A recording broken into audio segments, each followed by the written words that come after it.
शंकर जी ने नंदीश्वर को सुनाओ तो, नंदीश्वर ने जो पुराण कार्तिकेय जी को सुनाओ तो, कार्तिकेय जी ने जो पुराण सनकादिक ऋषि को, सनकादिक ने व्यास जी को, व्यास जी ने सूत जी को, और आज सोन तलई में अपन सुन रहे हैं। अब एक बात पे विचार करियो, सत्यनारायण की कथा करवाओ, हो तो ये सत्यनारायण की कथा। पंडित जी कहते हैं कि सूत जी बोले, सोची तना और खर्चा करो, भागवत कराओ रे, कौन और बोल पारे। भागवत वाय पंडित जी आए, बोले एक समय सूत जी बोले, तनक और खर्च करो रे, कौन और बोल पारे, इस पर से महापुराण कराओ। अब हम भी जई कह रहे कि सूत जी बोले, तो पहले का कोई कथा ही करके नहीं जानत, तो ये सूत जी को आए, हर जगह सूत जी बोलत के नहीं, कौन पूजा करवावे बैठ जाओ तुम। पंडित जी जा जरूर के हैं कि एक समय सूत जी बोले, तो पहले का कोई कथा ही नहीं जानत, तो आज तक कौन दूसरो बोलो ही नहीं है, जहां देखो सूत जी बोले, सूत जी बोले, ये कुआं सूत। ध्यान से सुनत जाइयो, हमसे बे बातें सुन लियो जो तुमने नहीं सुनी है, ठीक। बाकी तो ये सबको रटी है कि पूतना भाई, बता छो कौन कौन ने पता भगवान ने पूतना मारी थी, बता कौन कौन ने सोनता लग गया पता, कंसा तो कौन कौन ने पता कि भगवान को मम्मा आए,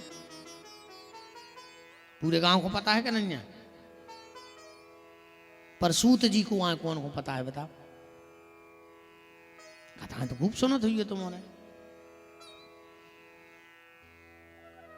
बात वो सुन लेना जो तुम्हें लगे कि हाँ हमें कुछ मिला है इस कथा से। सूत एक जात होते, ध्यान से सुन जाइयो, सूत एक जाति होती है। ये जाति बनती कैसे है, ब्राह्मण की हो कन्या और क्षत्रिय हो पुरुष, ब्राह्मण की कन्या और क्षत्रिय पुरुष, और उससे जो संतान जन्म लेगी उसको शास्त्र में सूत जाति का कहा जाता है। बात समझ में आ गई, जात। अब सूत जी कथा काय करत जा सुन ले, जा तो हो गई जात, ब्राह्मण की कन्या और क्षत्रिय पुरुष, और अगर इनसे कोई संतान हो जाए तो वो सूत जाति की कहलाएगी। अब कथा ऐसे सुनत हैं कि सूत जी की उम्र है मात्र 5 साल। कितने साल के हैं? 5 के। भाव कहा तो जब भगवान अर्जुन को गीता को ज्ञान दे रहे थे, बलराम जी ने विचार करो कि भगवान को नहीं ठिकानों के कब तक की कथा बैठ गई। सो बलराम ने उठाओ हल और चल पड़े घूमबे कि होन दे कथा लौटे अंजोनो सब। चलते चलते बलराम जी नेमी सारण पहुंच गए, यूपी में सीतापुर जिले में।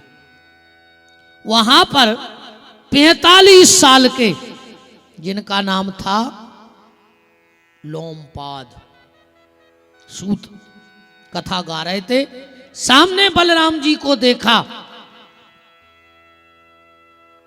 अब सोचा कि उठ के अगर प्रणाम कर रहे तो व्यास गद्दी की मर्यादा चली जाए, अगर प्रणाम नहीं कर रहे तो जी भगवान के भैया आए तो तना क्रोधी भी है। आखिरी में सूत जी जो 45 साल के हते, उनने विचार करो कि हम प्रणाम तो नहीं कर रहे हैं, अब व्यास गद्दी की मर्यादा बचे हैं।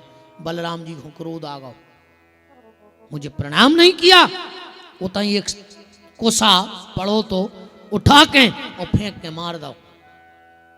गर्दन कटी, व्यास गद्दी से नीचे गिर गई। हाहाकार मच गया चारों तरफ हाहाकार मच गया।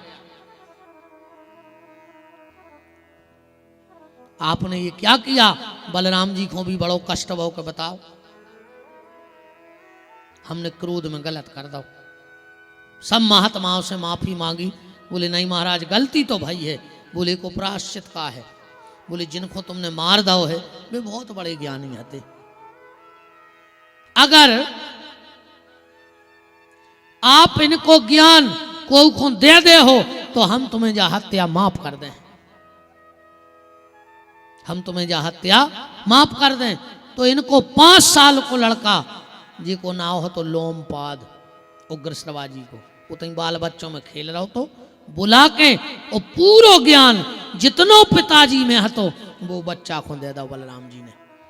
इस कथा तो सब जानत हैं, पर जब संत इकट्ठे होते हैं तो कथा कर भी बैठा रहते हैं। वो 5 साल के बालक को कैसे वो तोतली भाषा में बात करत, तुम उन्हों की भाषा में बच्चा कैसे तुम तो बच्चा ही कहते जो नहीं देखो देखो वही कहते गुरु जी जो हमारा बच्चा या हमारी बच्ची।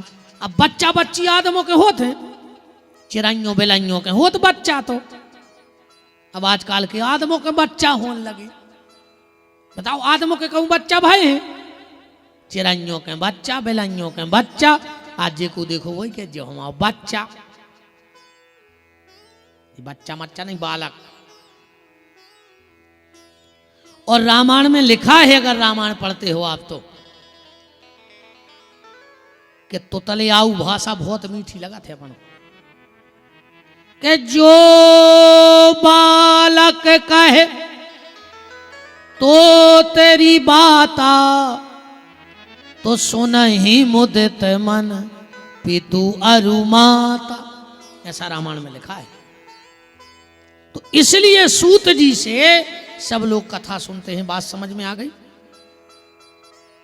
नैमी सारण में भागवत और प्रयाग में शिव महापुराण। सूत जी महाराज से महापुराण कह रहे हैं, एक बार सोनक 88,000 महात्मा इकट्ठे भय और परस्पर चर्चा चल रही है कि घोर कलयुग आ रहा है। ये कलयुग में व्यक्ति की बुद्धि पाप की तरफ ज्यादा जे है, पुण्य की तरफ कम जे है। अब तुम उन्होंने इतना प्रचार करो, कल एक गाड़ी में माइक लगा कर घुमा दे कि कल सोनतलाई में भंडारो है, इतने अगर चिटिंगे सीने अतराएं तो हमारा नाव बदल दियो। कैसे आज को आदमी सिर्फ खावे फैल रहा है, खावे वो तो खावे मिल जाए बस, वो तो भंडारे ढूंढत ढूंढत आखिरी में भाड़ में ये है। कलयुग में हर व्यक्ति परेशान, हर व्यक्ति परेशान। वो परेशानी को कारण का है, हमने अब भाई पहले ही कही थी कि आदमी के लिए शांति नहीं है। आज के आदमी के शांति नहीं है, मरो जा रहा हो बिल्कुल। कछु कछु तो आजकल जाके हैं कहीं गुरु जी हम तो इतने फंस गए हैं कि खावे को तक टेम नहीं है। फांसी लगा ले मर जा, काय को लगेगा दोंघाई दिन रात, पेट में खा नहीं रहे, पीठ पे बांध के ले नहीं जाने, जहर खा ले मर जा। फिर जब तुम्हें खावे को टेम नहीं है तो फांसी लगा ले। काय को कमा रहा है हमें जा बताओ। 100 काम छोड़ दे और स्नान कर ले, 100 काम से बड़ो है स्नान। 200 काम छोड़ दे और भोजन कर ले। हाँ 200 काम छोड़ो भोजन करो, 500 काम छोड़ दे और को भलो हो रहा हो तो वो कट डारो। और दुनिया के सब काम छोड़ दे, पहले भगवान को भजन कर ले। जिंदगी रहे तो आगे काम तो अपने आप होते रहे।